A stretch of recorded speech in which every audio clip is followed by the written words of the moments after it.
Hello, कैसा हाल है। देखो, भगवान यार अपन सबकी बात सुनते हैं, भगवान अपन सबका ख्याल रखते हैं। ओके, एंड यहाँ भगवान से मेरा मतलब मैं हिंदू धर्म या सनातन धर्म को प्रमोट नहीं कर रहा हूँ। हालांकि मैं सनातनी हूँ गर्व से, लेकिन मैं कह रहा हूँ आप जिस भी इष्ट को मानते हैं, आप किसी भी धर्म के हो, लेकिन मेरा मानना यह है कि वो शक्ति एक है जिसे हम सब पूज रहे हैं।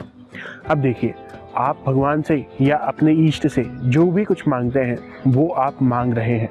आप उनसे कह रहे हैं कि हमें ये दीजिए, और यही आपकी सबसे बड़ी गलती है।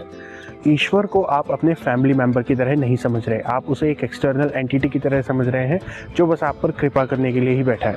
बट ऐसा नहीं है।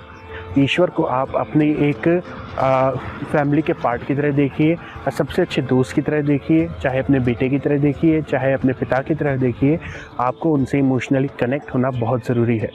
अगर आप ईश्वर से इमोशनली कनेक्टेड हैं देन, और आपका इमोशन अगर प्योर है, तब ही ईश्वर जो है आपकी बात को सुनेंगे। सुनते वो सबकी बात को है, बट जब हम प्रार्थना करते हैं, सालों साल प्रार्थना करते हैं और उसका कोई इफेक्ट नहीं होता, तो आप कोई ना कोई एक गलती कर रहे होते हैं जो इस वीडियो में आप जानेंगे।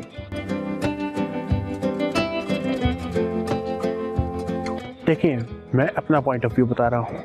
ईश्वर यानी भगवान वो एक एनर्जी है जो आपके इमोशंस की जिसको ज़रूरत है। ऐसा नहीं है कि सिर्फ आपको भगवान की ज़रूरत है, कि भगवान को भी सच्चे भक्तों की ज़रूरत होती है, और आपके इमोशंस की और आपके ट्रू नेचर की भगवान को ज़रूरत है। जब आप ईश्वर के साथ खुद उन्हीं की तरह बनकर कनेक्ट करते हैं, जब उनके फैमिली पार्ट बन के कनेक्ट करते हैं, उनसे प्यार करते हैं, एंड आप जाकर ईश्वर को मंदिर में या अपने घर के मंदिर में भी ये बोलने की जगह कि भगवान मुझे ये दे दो, मेरा ये कर दो, अगर आप बोलते हैं भगवान मेरे ज़िंदगी में ये समस्या है, आपको तो सब पता है, आप अपनी बात उनके साथ शेयर करते हैं, दैन उसमें दोनों चीज़ों में अंतर आ जाता है। एक होता है डिमांड करना। भगवान डिमांड्स पूरी करने के लिए नहीं बैठे, लेकिन अगर आप उनके साथ बहुत अच्छे से अपनी फीलिंग्स शेयर करेंगे, उन्हें अपना ग्रीफ, अपना पेन क्लियर करेंगे, दैन वो ऑब्वियसली आपकी बात को कंसिडर करेंगे।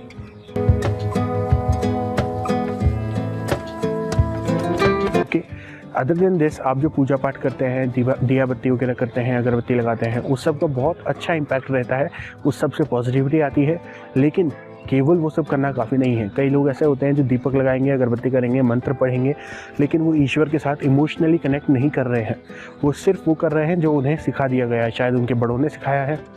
जब तक आप एक प्योर, एक डिवाइन मन के साथ और मन में ईज़ रखते हुए ईश्वर के साथ इमोशनली कनेक्ट नहीं करेंगे, तब तक आपकी जो प्रेयर्स हैं वो उन तक पहुंचेंगी तो सही, लेकिन उनका उतना असर नहीं होगा, क्योंकि ईश्वर आपके अंदर खुद को ढूंढ रहा है कहीं ना कहीं, और आपको भी ईश्वर के अंदर खुद को ढूंढना होगा। सो अगर आप चाहते हैं law of attraction, law of Karma आपके लिए काम करे, देन आपको क्या करना है, सिर्फ जिससे भी आप प्रे कर रहे हैं उस प्रेयर में एनर्जी लाइए, एक पॉजिटिव एनर्जी जो इमोशनल हो, ना कि सेंटिमेंटल।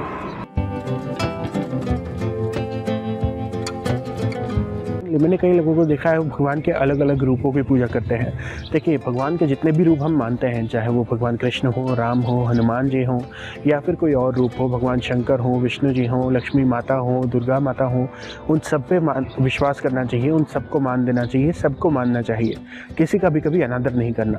लेकिन आपका एक इमोशनल अटैचमेंट, एक इमोशनल बॉन्डिंग भगवान के किसी एक रूप के प्रति होनी चाहिए, क्योंकि कहीं ना कहीं हम सब जानते हैं कि ये सारे सिर्फ रूप हैं, असल में ईश्वर एक ही है जिसे हम परब्रह्म कहते हैं। तो आपको अपनी एक इमोशनल बॉन्डिंग किसी भी एक रूप के प्रति बना लेनी है। जैसे मैं भगवान शिव की पूजा करता हूँ, मैं सभी भगवानों का आदर करता हूँ, सभी से इमोशनली कनेक्टेड हूँ, बट भगवान शिव को यानी कि भगवान शंकर को मैंने एक स्पेशल स्थान दे रखा है अपने दिल में। इसी तरीके से आपको भी अपने दिल में भगवान के किसी एक रूप के लिए स्थान बनाना होगा। और अगर आप मूर्ति पूजा नहीं करते हैं, किसी और धर्म से हैं, देन ऑल्सो आपको भगवान के किसी एक आइडिया को अपने अंदर एक स्पेशल प्लेस देना होगा, जिससे कि आपकी जो फीलिंग्स है वो इंटेंस हो सके।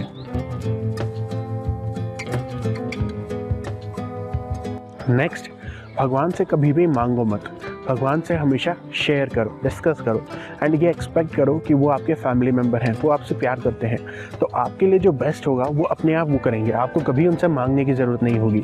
तो उनसे मांगने की जगह सिर्फ अपनी व्यथा उनसे शेयर करो और उनसे पूछो कि उनकी क्या दिक्कत है या उनकी क्या प्रॉब्लम्स हैं।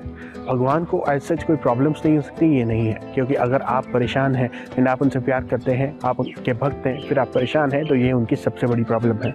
लेकिन आपकी दिक्कत ये है कि आप उनसे ठीक तरीके से कनेक्ट नहीं कर पा रहे। वो आपको गाइड करने की कोशिश कर रहे हैं लेकिन आप उनकी गाइडेंस को समझ नहीं पा रहे। ये आपकी सबसे बड़ी दिक्कत है। तो ऐसा नहीं है कि भगवान आपके नहीं सुन रहे, बट ऐसा है कि वो जो सॉल्यूशन आपको देना चाह रहे हैं आप उस चीज़ को एक्सेप्ट करने के लिए रेडी नहीं है। तो आपको उस चीज़ को एक्सेप्ट करने के लिए रेडी होना होगा।